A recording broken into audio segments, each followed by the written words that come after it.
শীতকালে সবচেয়ে প্রিয় খাবার, বিশেষ করে ছোটদের মোমো বানানো। আজকে প্রথম পর্ব করে দেখাবো মোমো চাটনি। চাটনিটা বানানোর জন্য দুটো বড় সাইজের টমেটোকে স্লাইস করে কেটে নিয়েছি, আর 5টা শুকনো লঙ্কা আর 6 থেকে 7টার মতন রসুন একটা প্যানের মধ্যে ড্রাই রোস্ট করে নিলাম। এরপর ঠান্ডা করে নিয়ে একটা মিক্সিং বোলের মধ্যে সব কিছু নিয়ে সামান্য একটু জল দিয়ে একটা মিহি পেস্ট তৈরি করে নিলাম। ওই প্যানের মধ্যেই সামান্য একটু সাদা তেল দিয়ে দিলাম।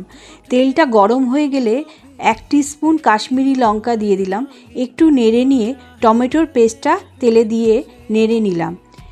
1 টিস্পুন বিট লবণ, 1 teaspoon soya sauce, 1 teaspoon vinegar দিয়ে নেড়ে নিলাম।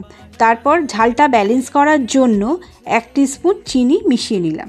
2 মিনিট নেড়ে নিয়ে আমার মোমোর চাটনি রেডি।